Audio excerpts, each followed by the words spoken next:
Assalamualaikum warahmatullahi wabarakatuh. Selamat pagi anak cerdas, unggul, dan berkarakter. Berjumpa kembali dengan Ibu Deviana dalam pembelajaran Bahasa Indonesia. Kali ini kita akan belajar materi Bahasa Indonesia kelas 11 semester 1 Kurikulum Merdeka, yaitu berita, sumber informasi, hiburan, dan penghidupan. Berikut adalah tujuan pembelajaran teks berita. Elemen pertama yaitu menyimak. Berita dibutuhkan oleh banyak orang untuk berbagai keperluan, dari hanya sekedar untuk hiburan, untuk kepentingan politik, sampai untuk keperluan hidup atau usaha.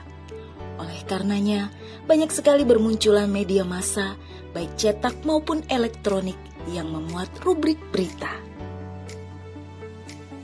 Konsekuensinya juga akan sangat banyak dibutuhkan kontributor berita atau wartawan. Dengan mempelajari teks berita, ada peluang untuk kalian kelak dapat hidup dari profesi yang berkaitan dengan pemberitaan.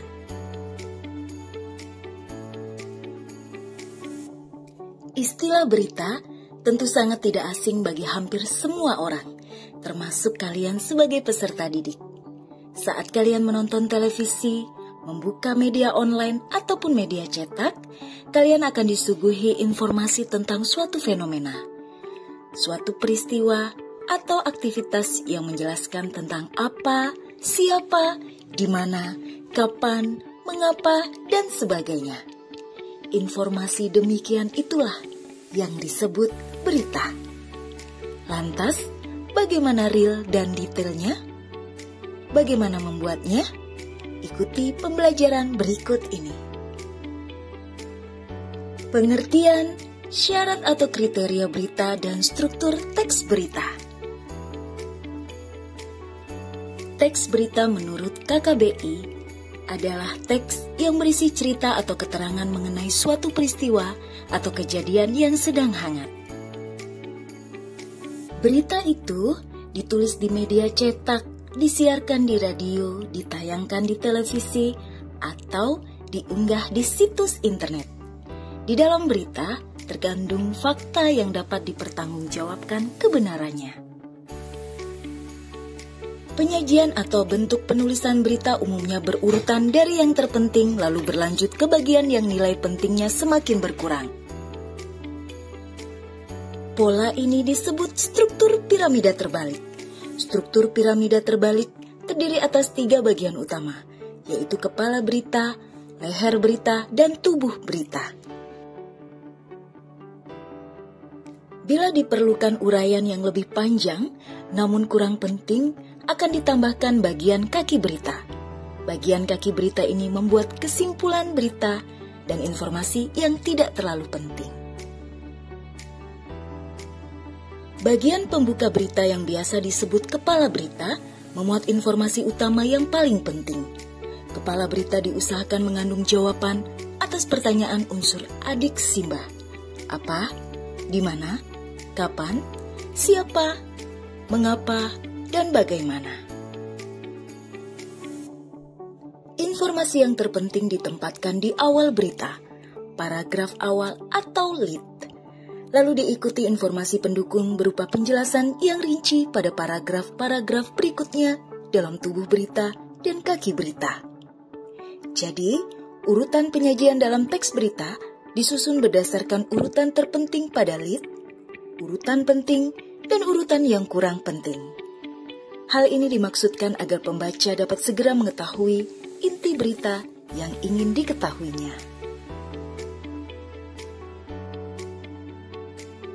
Bagan berita. Bagan berita ada 2 macam. Yang pertama adalah bagan piramida terbalik. Bagan piramida terbalik dalam struktur berita oleh Erado Dido Evandra terdiri dari yang pertama, judul atau headline. 2, teras atau lead adalah bagian yang paling penting. Yang ketiga adalah tubuh atau body, bagian penting dari teks berita. Dan yang terakhir adalah kaki atau legs, merupakan bagian yang kurang penting dalam berita. Selain itu, Ada juga pola penyajian berita yang disebut balok tegak. Pola ini mengisyaratkan bahwa informasi-informasi yang disajikan dari awal hingga akhir relatif sama nilai pentingnya. Bagan struktur balok tegak relatif jarang digunakan, sehingga banyak sekali teks berita yang menggunakan piramida terbalik. Syarat atau kriteria teks berita yang baik. Wartawan sebagai penulis berita perlu memilah dan memilih peristiwa atau kejadian yang layak diangkat menjadi berita. Kelayakan suatu peristiwa atau kejadian untuk dapat diubah menjadi berita ditentukan oleh 6 hal berikut ini. 1. Aktual atau kekinian. Artinya peristiwa yang baru saja terjadi atau peristiwa yang hangat, bukan peristiwa lama atau kadaluarsa. 2. Faktual atau nyata. Artinya peristiwa yang sifatnya benar-benar nyata, bukan rekayasa, berisi data atau fakta yang lengkap. 3. Penting, unik, dan menarik. Artinya menyangkut kepentingan masyarakat yang tidak biasa dan menarik keingintahuan pembaca. Yang keempat, kedekatan lokasi. Artinya peristiwa terjadi di wilayah kepentingan pembaca, bukan di tempat yang jauh dari kepentingan pembaca. 5. Ekspresi emosional atau human interest. Artinya, peristiwanya dapat memancing atau mengaduk-aduk emosi pembaca. 6. Ketokohan atau lembaga terkenal. Kepopuleran tokoh atau lembaga yang menjadi topik berita akan menarik perhatian pembaca. Struktur teks berita. Struktur teks berita terdiri atas judul atau headline, baris tanggal dan nama surat kabar atau deadline, kejadian inti atau newsworthy atau lead, tubuh atau badan berita atau background event, dan sumber berita atau source. Mari kita bahas satu persatu. Struktur berita yang pertama adalah judul atau headline.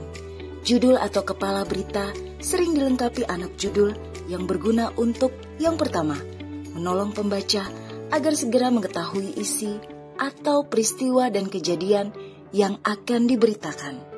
2. Menonjolkan suatu aspek tertentu dari berita. 2. Tempat dan nama surat kabar atau deadline. Bagian ini terdiri atas nama tempat kejadian, nama surat kabar, sering ditambah tanggal kejadian atau tanggal tayang, dan jam atau waktu tayang. 3. Kepala berita atau kejadian inti atau newsworthy atau lead. Bagian ini sering menyatu dengan deadline. Kepala berita berisi hal terpenting atau bagian yang ditonjolkan. Kepala berita biasanya menggunakan rumus 5W plus 1H.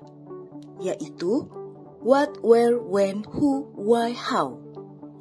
Urutan penyajian 5W plus 1H tidak mutlak, bergantung pada sudut manakah yang akan ditonjolkan.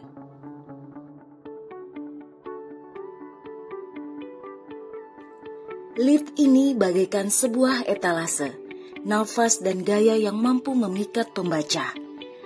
Lead berfungsi sebagai daya pikat untuk menarik perhatian pembaca, berisi informasi, inti dan ringkas untuk menentukan subjek apa yang harus didahulukan dalam sebuah berita yang akan disajikan pada batang tubuh berita.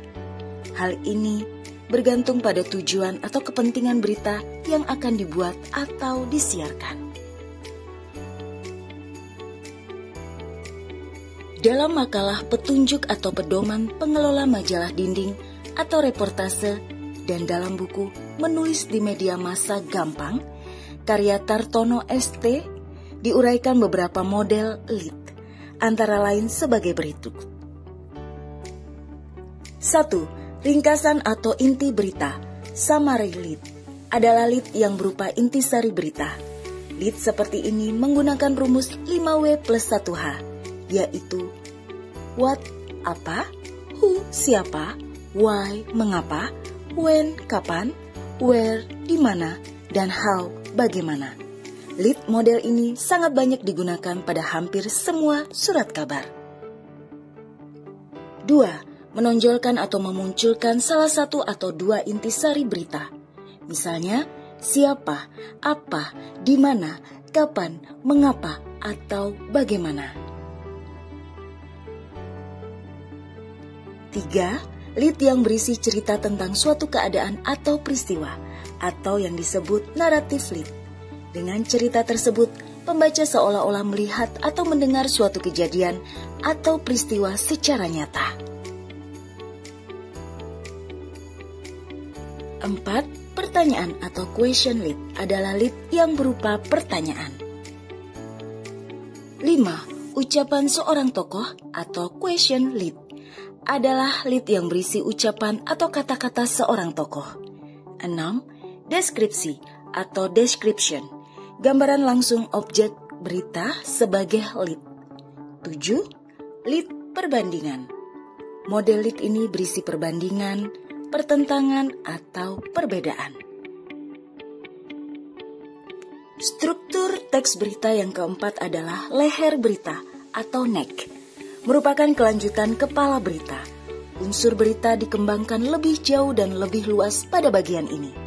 Penjelasan yang lebih rinci dari setiap unsur yang ada di kepala berita yang dapat membantu pembaca untuk memahami isi berita. Leher berita menjadi jembatan dari gagasan pokok pada kepala berita dengan gagasan-gagasan penunjang pada bagian tubuh maupun kaki berita. 5. Tubuh berita atau latar belakang kejadian atau background event atau bagian isi berita. Isi berita berupa rangkaian kejadian atau peristiwa yang diuraikan secara rinci dari yang terpenting, penting, dan kurang penting atau dalam bentuk piramida terbalik.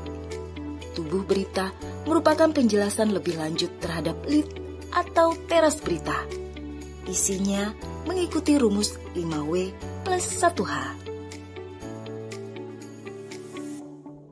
Yang keenam, kaki atau leg atau sumber berita atau sources, yaitu penutup berita yang berisi komentar saksi kejadian atau komentar para ahli. Bagian ini sifatnya opsional atau fakultatif, boleh ada dan boleh tidak ada.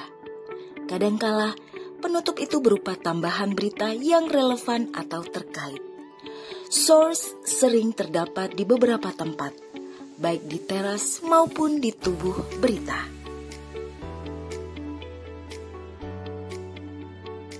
Demikianlah materi pembelajaran kita hari ini, yaitu teks berita pada elemen pertama. Sampai berjumpa di pembelajaran teks berita elemen 2, 3, dan 4. Salam dari SMK Negeri 6 Surabaya. Cerdas, unggul, berkarakter. Wassalamualaikum warahmatullahi wabarakatuh.